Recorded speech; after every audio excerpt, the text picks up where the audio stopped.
죄송합니다. 아마 오늘 그 부모님들과 함께 예배드리기 위해서 방문하신 우리 자녀들도 계시는 것 같고, 우리 자녀들 가운데 혹시 한국말 설교를 다 온전히 이해하지 못하실 분들도 계실 것 같아서 먼저 미리 양해 말씀을 구하고 싶습니다. 저도 예상하지 못했던 일이라. First of all, I'd like to welcome all of you who come to this service to celebrate the Father's Day or Mother's Day service with your parents. I guess there will be some members who would not fully understand my Korean sermon, and I'd like to my apologies for delivering this sermon only in Korean. It is not your fault at all, so please try to be comfortable and try to relax as I deliver this message before the congregation. 1980년대 중반에 최성수라고 하는 가수가 불러가지고 많은 사람들에게 사랑을 받았던 노래가 하나 있습니다. 제목이 동행이라는 노래입니다. 기억나시는 분도 있으십니까? 아마 많은 분들이 그 동행 기억하실 것 같은데, 그 동행이라는 노래에 중간에 이런 가사가 있습니다. 누가 나와 같이 함께 울어줄 사람 있나요? 누가 나와 같이 함께 따뜻한 동행이 될까? 이거 혹시 기억나십니까? 제가 이걸 불러드릴 수는 없고 외로운 인생길에 함께 울어줄 사람이 있으면 좋겠다. 그 길을 함께 걸어가줄 따뜻한 동행이 있으면 좋겠다. 뭐 이런 가사가 많은 사람들에게 동감을 얻고 심금을 울렸던 그런 기억이 제게도 있습니다. 여러분, 우리가 성령 하나님의 마음을 더듬어가는 말씀 여정 가운데 오늘 세 번째 시간인데요. 오늘 여러분들과 함께 나누기 원하는 주제가 이 동행이라고 하는 주제입니다. 성령 하나님의 마음을 우리가 나누는데 왜 동행이라고 하는 주제가 중요할까요? 우리가 이 주제를 통해서 우리 인생의 영원한 동행이 되어주시는 성령 하나님에 대해서 발견하게 될 것이기 때문에 그렇습니다. 동시에 그 성령 하나님께서 우리를 부르시는 삶의 자리, 그리고 섬김의 자리가 어떤 것인가 라고 하는 것을 함께 보게 될 것이기 때문에 그렇습니다. 여러분, 오늘 함께 읽은 본문의 말씀은 다락방 설교라고 소위 많은 신약학자들이 부르는 그 예수님의 설교 가운데 일부가 됩니다. 얼마 전에도 제가 말씀을 드렸습니다만 다락방 설교 또는 다락방 강화는 요한복음에 나타나는 예수님의 마지막 고별 설교, 이렇게 우리가 보통 이해를 할 수가 있습니다. 요한복음 14장부터 16장, 길게는 17장까지 이렇게 다락방 설교라고 보통 이해를 하게 되죠. 그런데 그 가운데 오늘 본문의 말씀은 성령님에 대한 약속이 이제 주어지는 것입니다. 예수님께서 하나님께로 떠난다라고 하는 이야기를 듣고 나서 제자들의 마음 가운데 염려가 찾아왔습니다. 두려움이 찾아왔습니다. 어떻게 예수님이 안 계시는 상태에서 우리가 살아갈 수 있을 것인가, 그런 생각이 들었다고 하는 것이죠. 예수님께서 그런 제자들에게 성령이 오신다라고 하는 약속을 주셨다라고 하는 것입니다. 그런데 우리가 잘 아는 것처럼 오늘 본문 가운데 보시면 예수님께서 그 성령을 아주 독특한 명칭으로 부르시는 것을 보게 됩니다. 보혜사라고 한국말로 흔히 번역하는 이 명칭이 되죠. 보혜사. 도대체 우리말로는 보혜사라 우리가 옮기는 이 단어의 뜻이 무엇일까? 어떤 의미를 가지고 있을까? 사실은 오랜 세월 동안 교회는 고심을 해왔었습니다. 거의 2000년 정도 교회가 도대체 이 의미가 무엇일까를 고심했던 흔적이 어디에 나오냐면 각각의 영어 번역 성경들이 이 단어를 각각 다르게 옮기고 있다는 데서 나타날 수 있을 거예요. 어떤 영어 성경은 이 보혜사라고 번역한 이 헬라어 단어를 헬퍼로 옮깁니다. 헬퍼. 그러니까 돕는 이, 도와주는 분, 이런 의미로 할 수 있겠죠. 또 다른 번역은 카운셀러입니다. 우리가 보통 보는 NIV 성경은 카운셀러로 번역하는데요. 상담자, 그렇죠? 말을 들어주는 사람, 이렇게 이해할 수 있겠죠. 또 어떤 성경은 컴포터라고도 번역을 합니다. 위로자라는 말이죠. 위로하는 사람. 또 다른 성경은 advocate, 애드보켓은 변호인이죠, 변호인 또는 대언자 이렇게 이해할 수 있을 거예요. 요즘에는 이제 많은 신약학자들이 1세기 당시에 이 보혜사로 옮겨진 헬라어 단어가 보통은 법정에서 변호인들을 말하는 것으로 사용되었었기 때문에 마지막 네 번째 advocate이라고 하는 변호인이라고 옮기는 것이 좋겠다, 뭐 이렇게 생각하는 경향은 있습니다. 그런데 여러분, 사실 이런 모든 번역들은 예수님, 성령님께서 우리들을 위해 무슨 일을 해주시느냐에 초점이 맞춰져 있죠. 사실 보혜사의 가장 기본적인 역할과 가장 기본적인 사역이 무엇인지를 우리가 생각해 보려면 오늘 말씀 가운데 예수님이 뭐라고 이야기하셨는지를 살펴보는 것이 중요합니다. 오늘 예수님께서는 보혜사를 우리에게 소개하시면서 우리를 위해서 어떤 일을 해주시는 분 이전에 훨씬 더 근본적인 성령의 역할, 보혜사의 역할이 있다고 말해요. 그 역할이 무엇이냐면 함께 있어주는 것입니다. 그렇죠. 동행해 주시는 것이다라고 이야기를 하는 거예요. 그래서 오늘 읽어드린 석절의 말씀을 보시면 석절 모두에서 이런 개념이 강조되고 있는 것을 보게 됩니다. 여러분 먼저 16절 말씀 보시면 이렇게 돼 있죠. 여러분 16절을 같이 한번 읽어보도록 하겠습니다. 내가 아버지께 구하겠으니 그가 또 다른 보혜사를 너에게 주사 영원토록 너희와 함께 있게 하리니. 또 다른 보혜사, 제가 언젠가 말씀드렸던 것처럼 another 보혜사니까 사실 예수님도 보혜사였다라고 하는 것을 말씀하시는 것으로 되게 이해를 합니다. 예수님께서 제자들과 3년의 기간 동안 함께 해주셨던 것처럼 이제 예수님이 안 계신 상태에서 성령이 오시는데 그분도 보혜사라고 하는 거예요. 그분의 가장 기본적인 하시는 일은 무엇인가? 제자들과 함께 있어주는 것이다 이야기를 하는 거예요. 여러분 17절 후반부도 마찬가지입니다. 같은 개념들이 반복되는데요. 17절 후반부는 제가 한번 읽어볼게요. 그는 너희와 함께 거하시며 또 너희 속에 계시겠습니다. He will be with you and in you 라고 예수님이 설명을 해주셨어요. 18절도 마찬가지입니다. 18절 말씀 어디선가 한 번쯤은 들어봤을 때 말씀인데요. 같이 한번 읽어보도록 하겠습니다. 같이 읽습니다. 내가 너희를 고아와 같이 버려두지 아니하고 너희에게로 오리라. 예수님 당시에 함께 할 이 없는 가장 대표적인 그룹으로 고아를 뽑을 수 있었습니다. 그 누구도 인생에 동행이 없는 사람들. 그런데 그들처럼 제자들 이 땅에 그냥 내버려 두지 않으시고 예수님께서는 성령을 통해 오시겠다라고 그리고 함께 해주시겠다라고 약속하시는 거예요. 사랑하는 여러분, 그렇습니다. 성령님은 우리와 영원토록 함께 하시는 하나님이라고 하는 것입니다. 성도들의 인생 가운데 변하지 않는 동행, 우리 인생길을 같이 걸어가 주시는 분, 그분이 바로 성령이라고 하는 것이죠. 보혜사를 번역한 말씀드렸던 것처럼 돕는 이, 상담자, 위로자, 변호인 이런 모든 것들은 성령이 우리를 위해서 하시는 어떤 일에 집중이 되어 있는 거예요. 하지만 진정으로 누군가와 함께 해주지 않는다면, 그렇죠. 그러니까 참된 의미에서 동행해주지 않는다면 사실은 결코 누군가를 도와줄 수 없는 것이죠. 누군가 위로자가 될 수 없는 것이죠. 상담자가 될 수 없는 것이죠.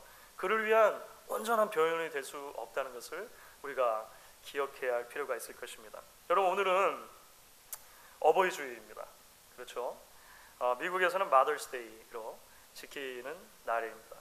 한국에서는 며칠 전이었던 이제 5월 5일을 어린이날로, 그리고 5월 8일을 어버이날로 그렇게 지키게 되죠. 그래서 보통 한국에서는 5월 전체를 일컬어서 가정의 달이다 이렇게 이야기를 합니다. 그런데 여러분, 사실 이런 가정의 달 즈음이 되면 종종 들려오는 안타까운 뉴스들이 있습니다. 보통 이런 제목을 달고 우리에게 전해지는 뉴스들인데요. 생활고에 일가족이 극단적인 선택, 이런 비슷한 뉴스들 종종 들어보셨죠? 일가족 사망, 투자 실패 비관해 동반 자살 추정, 이런 게 실제로 전부 다 이 가족의 달 5월달 어간에 있었던 뉴스 내용들입니다. 극심한 생활고에 시달리다 보니까 이 가정의 달이라고 하는 한 달이 훨씬 더 심적인 부담으로 다가왔겠죠. 그래서 이런 극단적인 선택들을 하는 안타까운 일들을 보게 되는 것 같습니다. 그런데 여러분, 이런 그 일가족이 뭐 동반 자살한다든지 하게 되면 사실은 자살이라고 우리가 이야기를 하지만 그 안에 원하지 않는 타살이 포함되어 있는 것을 여러분이 쉽게 보실 수 있을 거예요. 그렇죠. 생활을 비관한 부모들이 자녀를 먼저 너무 안타깝지만 살해하고 자신들도 목숨을 끊는다든지, 오랫동안 질병으로 앓고 계시는 부모님을 자녀가 먼저 살해하고 그 죄책감에 또 스스로 목숨을 끊는다든지 하는 이야기들을 우리가 듣게 되는 거예요. 한 달도 채 안 됐는데 한국에서 최근에는 치매를 오래 알아오던 아내를 80세 넘으신 할아버지가 사실은 살해한 일이 있었습니다. 경찰이 들이닥쳤을 때 너무 안타까워서 엉엉 울고 계셨다고 하죠. 혹시 그 뉴스 보셨습니까? 마음이 아픈 일들이죠. 극단적인 선택을 한 가정들이 경험했을 그런 삶의 무게와 고통을 생각하면 우리의 가슴도 먹먹해지는 것 같습니다. 함께 살아야 할 가족 아닙니까? 인생을 살며 진정한 의미에 있어서 동행됨을 가장 먼저 배우는 자리들이 사실 가정 아닙니까? 그런데 그 가족이 죽음의 동반자가 되어지는 참 아이러니한 안타까운 상황들 말이죠. 죄로 인해서 무너져버린 이 세상이 가장 친밀한 함께함, 가장 친밀한 의미에서 동행됨을 나누어야 함에도 불구하고 가장 안전하지 않은 자리가 되어지는 그런 모습들이 우리를 참 가슴 아프게 하는 것 같습니다. 그런데 여러분 아십니까? 여러분, 성경을 처음부터 쭉 우리가 읽어보시게 되면 성경은 이처럼 죄로 무너진 세상을 포기하지 않으시는 하나님의 사랑 이야기로 가득 차 있다고 하는 것입니다. 그러니까 참된 동행의 의미를 잃어버리고 진정한 함께함의 가치를 상실해가는 그런 죄로 무너진 망가진 세상 가운데 성경을 보시면 하나님께서는 계속 죄인들에게로 다가와 주시는 이야기죠. 그리고 그 죄인들과 함께 해주시고 그들의 손을 놓지 않으시는 동행함의 이야기가 성경의 페이지마다 담겨있는 것을 보게 된다는 거예요. 여러분, 우리가 5월달 접어들어서 함께 큐티로 묵상하는 본문이 민수기 말씀입니다. 민수기는 한마디로 하면 이스라엘 백성들이 40년 동안 광야를 방황했던 광야 방랑기라고 이해할 수 있겠죠.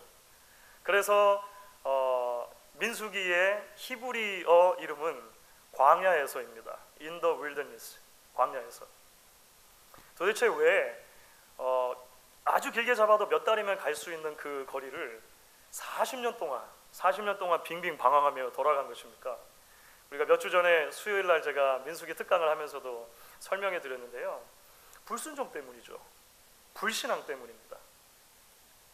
때로는 먹을 것 때문에, 때로는 길이 불편하다고, 때로는 리더십들 때문에 불평과 불만이 이스라엘 백성들 가운데 있었다라고 하는 거예요. 그들의 불평과 불만이 가장 최고치에 이르렀을 때가 언제입니까? 가나안 땅을 정탐하고 이제 12명의 정탐꾼이 돌아왔는데 그 보고를 들었을 때입니다. 가나안 땅은 하나님이 약속해 주신 땅이에요. 들어가면 하나님이 주시겠다, 이렇게 확인해 주신 땅이라고 하는 것이죠. 그런데 그 하나님의 약속의 말씀보다 정탐꾼들이 갔다 돌아와서 내놓았던 부정적인 보고의 이야기가 훨씬 더 크게 들린 거예요. 그렇죠? 그래서 나중에는 어떻게 하냐면, 왜 어쩌자고 우리를 출애굽시키셨습니까? 이렇게 이제 원망하는 것이죠. 차라리 우리가 애굽에서 그냥 죽든지 아니면 광야에서 죽게 내버려 주지 그러셨습니까? 우리를 기껏 이렇게 인도해서 이 광야길을 가게 하시더니 결국 가나안 땅에 들어가서 그 거인 같은 무지막지한 사람들의 손에 죽게 만드시려고 이렇게 하셨습니까? 이제 우리는 새 리더를 뽑으랍니다. 그리고 다시 애굽으로 돌아가랍니다. 이렇게 했단 말이죠.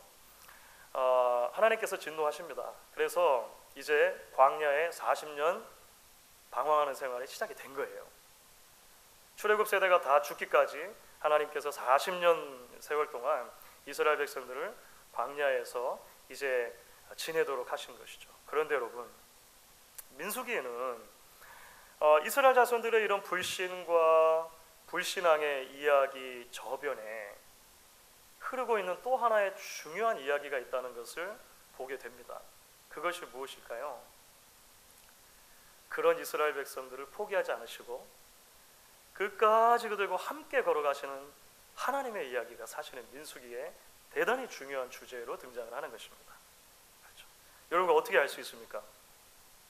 40년 동안 하나님께서 한 번도 실수 없이 매일 아침 만나를 내려주십니다. 그렇죠? 40년 동안 하나님께서 하루도 빼먹지 않으시고 구름 기둥과 불 기둥으로 이스라엘을 인도해 주십니다. 필요하면 고기도 먹여주세요. 막. 신명기의 증언에 의하면 40년을 지내면서 의복이 헤어지지 않고 그들의 발이 부르트지 않도록 지켜주셨다라고 이야기를 하는 거예요. 그러니까 민수기를 겉으로만 놓고 보면 말을 너무나 안 들어가지고 광야에 40년을 방황하게 된 이스라엘 백성들의 이야기로 읽혀져요. 그런데 한 번 더 들어가서 보면 어떻습니까? 그럼에도 불구하고 끊임없이 그들과 동행해 주시는 하나님의 신실하심의 이야기로 읽혀지는 것이죠. 한 번도 그들을 포기하지 않으시고 한 번도 그들을 떠나지 않으시는 하나님의 동행의 이야기라고 하는 것입니다. 그런데 여러분, 비단 민수기만 그렇습니까? 아니죠. 구약성경 전체는 사실 그런 하나님의 이야기로 가득 차 있는 거예요.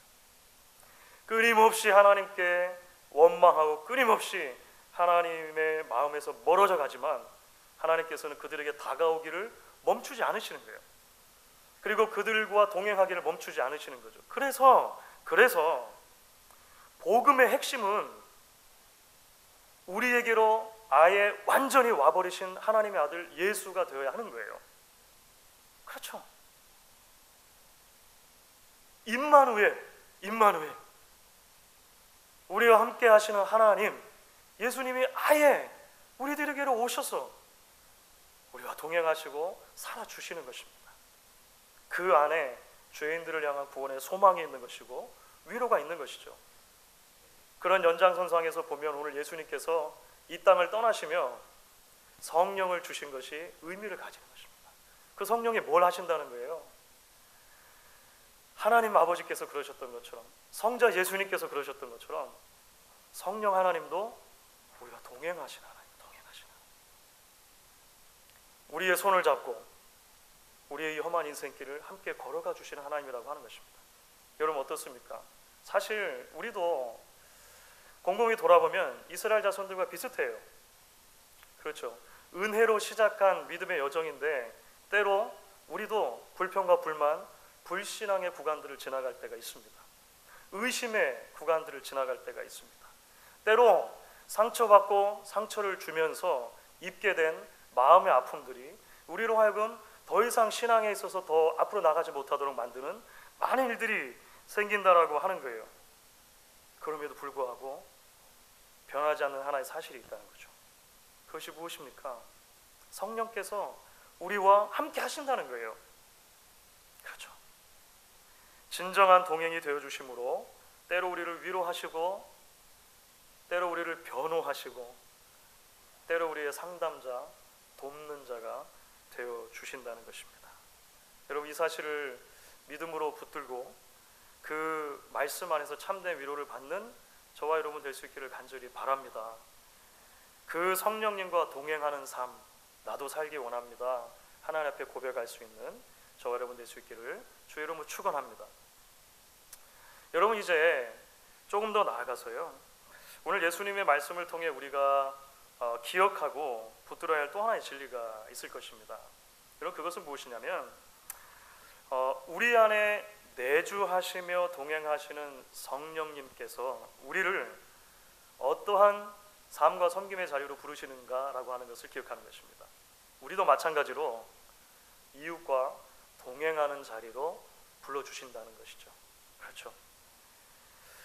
여러분 사랑은 결국 누군가와 끝까지 함께 하기로 결단하는 것입니다. 그렇죠. 동행하기 힘든 상황 속에서도 포기하지 않고 곁을 지키는 것이 사랑이라고 할 수 있을 것입니다. 마음 아프고 힘든 일이 있어도 옆자리에 함께 있음을 포기하지 않는 것, 아마 그 사랑이라고 할 수 있을 거예요. 그것이 사실 성경을 우리가 찾아볼 때 말씀드렸던 것처럼 성부, 성자, 성령 하나님께서 우리에게 보여주신 사랑입니다. 제가 다락방 설교를 계속 읽어 나가다가 한참 동안 제 시선이 머물렀던 구절이 있습니다. 오늘 이제 14장을 읽었는데요, 16장 말씀을 가시게 되니까 이런 이야기가 나와요. 16장 32절 33절 말씀인데, 여러분 예수님의 말씀인데요, 같이 한번 읽어보도록 하겠습니다. 같이 읽습니다. 보라, 너희가 다 각각 제 곳으로 흩어지고 나를 혼자 둘 때가 오나니 벌써 왔도다. 그러나 내가 혼자 있는 것이 아니라 아버지께서 나와 함께 계시느니라.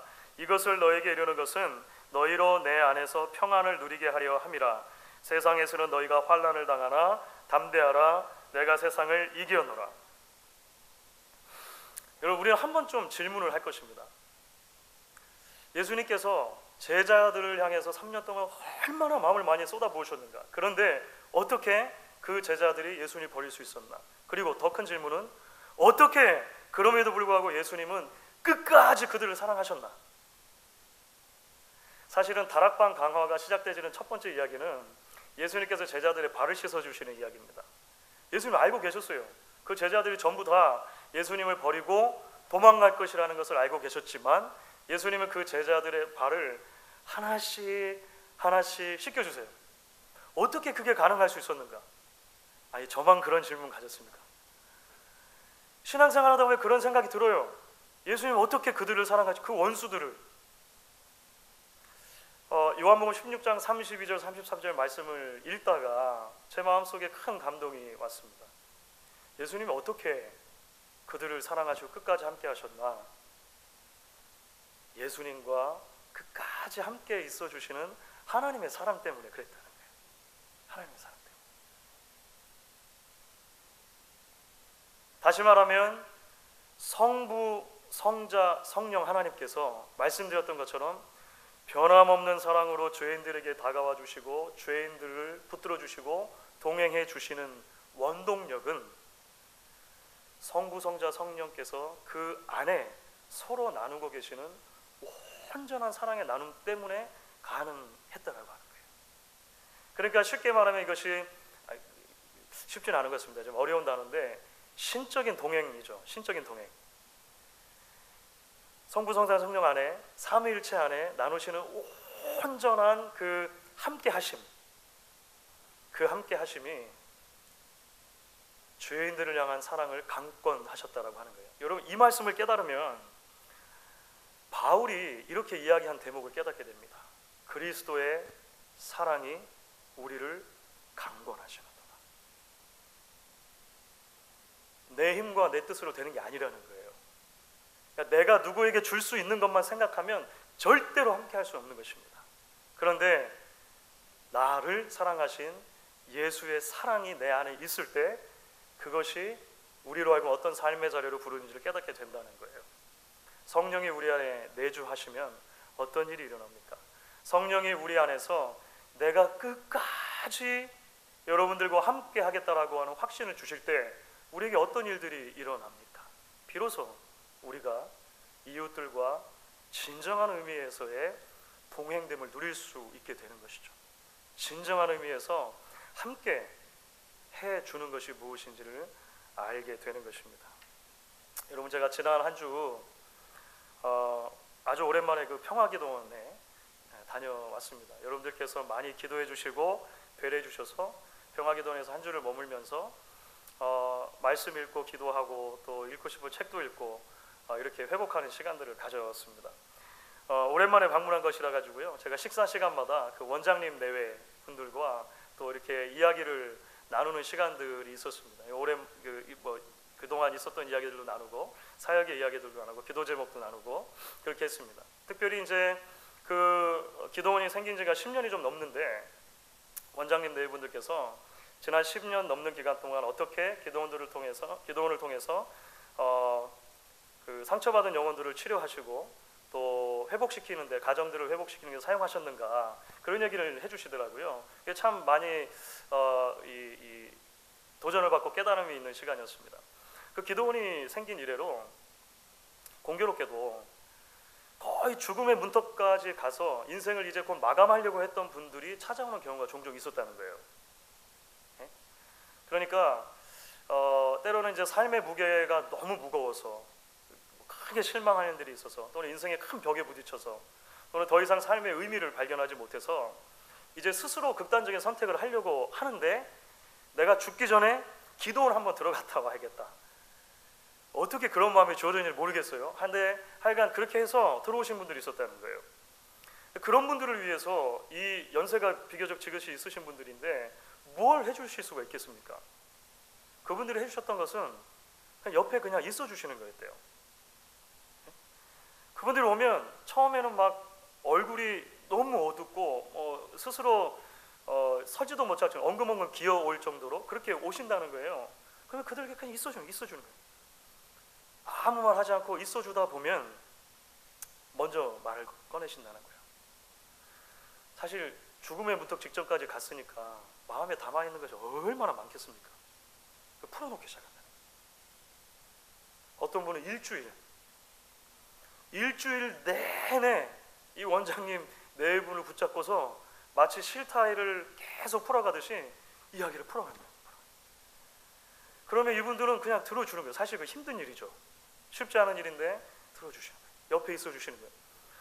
그렇게 이야기를 계속 풀다가 보면, 그런데 놀랍게도 어떤 일이 일어납니까? 죽으려고 했던 마음이 사라진다. 그냥 들어주시기만 했는데 본인들이 마음속에 담겨있던 문제들을 다 내려놓고 나니까, 다 풀고 나니까 정말 실타래가 풀려가듯이 풀려버리더라 라고 하는 거예요. 적정한 시간이 되면 말씀 읽고 기도하자고 그냥 넌지시 권유하고 했다는 거예요. 그렇게 해서 그런 인생의 마지막을 바라보며 들어왔던 분들 중에 한 분도 최종적으로 극단적인 선택을 하지 않고 다시 삶의 소망을 얻고 희망을 얻고 그 가운데 치유되어져서 나가더라, 이런 이야기를 해주셨어요. 그 이야기를 들으면서 많이 감동이 되었습니다. 여러분, 한국에 세상을 바꾸는 시간이라고 하는 그 강연 시리즈 있죠. 유명해지신 김창옥 교수라고 계시지 않습니까? 작년에는 필라델피아에서 오셨었죠. 미랄의 밤에 그 김창옥 교수가 그 젊은이들을 상대로 그 강연하는 내용을 한번 들은 적이 있습니다. 그러니까 질문하고 답하고 뭐 이런 식이었어요. 그런데 한 아주 젊은 여학생이 그 김창옥 교수께 이런 질문을 하더라고요. 교수님, 삶이 너무 단조로워서 흥이 나지가 않습니다. 뭔가 새롭고 짜릿한 경험을 위해 뭘 하면 좋을까요? 이렇게 얘기한 거예요. 사실 이제 다람쥐 쳇바퀴 돌듯 하는 우리의 삶의 지루함들이 종종 우리에게도 느껴지기 때문에 이해가 전혀 안 되는 질문은 아닙니다. 그렇죠? 김창옥 교수님 평소에 재밌는 분이시잖아요. 아는 분은 아마 아실 텐데, 그래서 저는 뭐 다 잊어버리고 여행이나 떠나세요 뭐 이럴 줄 알았거든요. 그런데 그분이 이렇게 그 젊은이에게 대답을 해주시더라고요. 자매님, 저도 당신 마음을 이해합니다. 하지만 기억해야 할 것이 있어요. 사랑은 일상의 지루한 것을 반복해내는 용기입니다. 이렇게 권면을 하더라고요. 때로 비루해 보여도 포기하지 않고 일상을 반복해가는 것, 그것이 사랑입니다. 이렇게 권면을 하더라고요. 사랑하는 여러분, 때로 신앙생활 하다 보면 이 함께함이라고 하는 가치를 포기하고 싶을 때가 찾아옵니다. 변화 없는 동행함이 지루해질 때가 있고요. 아무런 의미 없는 일인 것처럼 보일 때가 종종 다가온다고 하는 거예요. 하지만 여러분, 그것을 끝까지 포기하지 않고 하는 것이 사랑입니다. 그렇죠? 동행의 소중함을 쉽게 내려놓지 않는 것, 그것이 사랑이라고 하는 것이죠. 말씀드린 대로 바로 그 지점이 성부, 성자, 성령께서 저와 여러분을 사랑하신 모든 내용의 전부이기 때문에 그렇습니다. 말씀을 마무리하도록 하겠습니다. 세상은 지금도 묻습니다. 누가 나와 함께 울어줄 사람 있나요? 누가 나와 같이 함께 따뜻한 동행이 될까? 최성수 씨가 거의 30여 년 전에 불렀던 이 노래에 세상은 아직도 질문하고 답을 잘 못 찾고 있는 것 같아요. 그렇죠. 근데 오늘 말씀은 우리에게 다가와서 말을 걸어주십니다. 성령께서 여러분과 영원히 함께 하신다고. 그래서 여러분도 누군가에게 참 동행이 되어 주어야 한다. 오늘 말씀이 우리에게 다가와 한편으로 위로하고 한편으로 도전하는 것이죠. 이 위로와 도전의 말씀을 붙들고 믿음으로 반응할 수 있는 저와 여러분 될 수 있기를 주의 이름으로 축원하겠습니다. 우리 같이 한번 찬양하시고 잠시